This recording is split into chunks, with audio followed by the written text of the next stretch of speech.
مش هنخلص بقى. شيرين رجعت لحسام حبيب وحسام حبيب رجع لشيرين وكلام داير كده في الوسط ومعرفش ايه، وزهقنا من الكلام ده.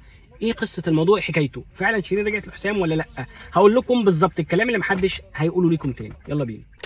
الحبايب مساء الخير. انتشرت خلال الساعات اللي فاتت دي اخبار الحقوا ده شيرين رجعت لحسام ويا نهار اسمه مش هنخلص من الموضوع دوت ومعرفش ايه تاني يا منيله وجو كده يعني، وبيانات بقى رسميه وانقذوا شيرين وحاجات كده. الحكايه ده حصل؟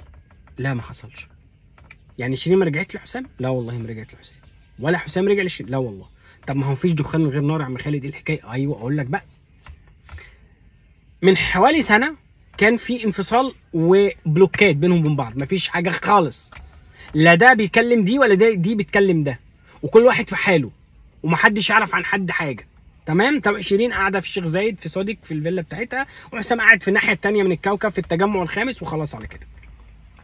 حصل الفتره اللي فاتت دي مش خلافات بقى، لا يعني المشاكل صحيت تاني، ان هي مش عارف اتهمته بتبديد شيكات ومعرفش ايه او قضايا وحاجات كده يعني.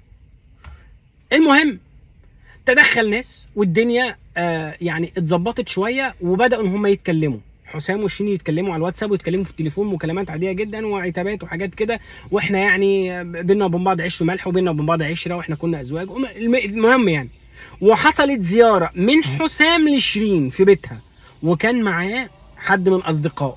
تمام. شو انا بقول لكم معلومات.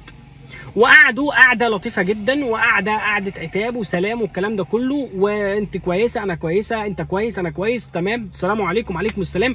لا فتحوا قصه رجوع ولا فتحوا فكره ان احنا ممكن نرجع ولا الكلام ده خالص. طيب انا متاكد من الكلام ده لان اللي قال لي الكلام ده حد منهم، لكن انا مش مخول ان انا اقول لكم مين، يعني لا هقول لكم شيرين ولا حسام، ولكن انا عارف ان هما الاثنين هيشوفوا الفيديو ده، ولو حد فيهم يطلع يكذبني، لكن اقسم بالله الكلام ده اتقال لي من حد منهم، مش من حد قريب منهم، لا ده منهم.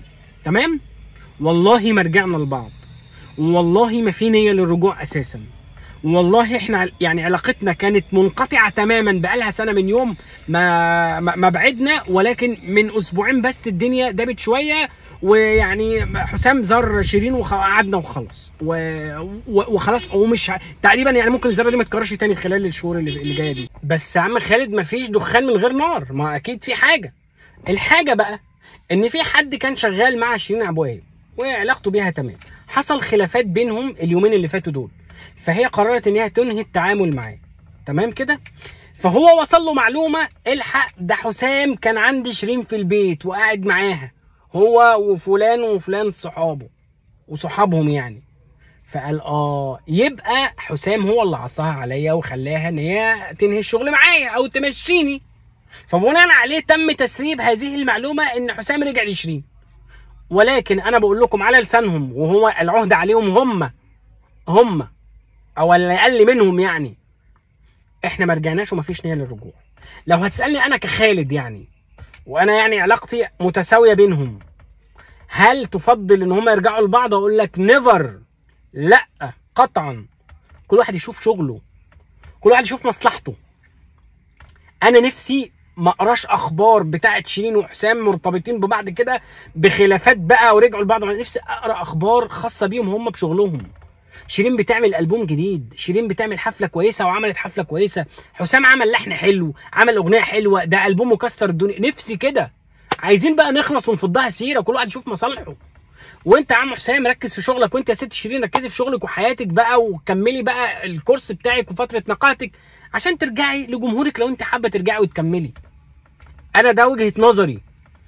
ووجهه نظري كمان، يا ريت اي حد ما ينفخش في النار، ولا يطلع يقول اصل فلان سام وهي مش عارف ايه وبتحل القط بيحب خناقه وتاني يا مدهوله وتعيب. خلاص بقى نفضها سيره. دي وجهه نظري البسيطه جدا، وزي ما انا قلت لكم المعلومات اللي عندي واللي انا متاكد منها، وهيطلع بيان. احنا الساعه دلوقتي كام؟ الساعه دلوقتي تقريبا يعني 7:30، 7 يعني داخل على 7:30. تمام. النهارده الجمعه، خلال ساعات هيطلع بيان، وهيبقى تقريبا من جانب شيرين مش من جانب حسام، لان هو دايما بيأثر ما بيتكلمش، هو ما بيحبش يتكلم. شيرين هي اللي تتكلم وهتقول وهتوضح الموضوع. شكرا.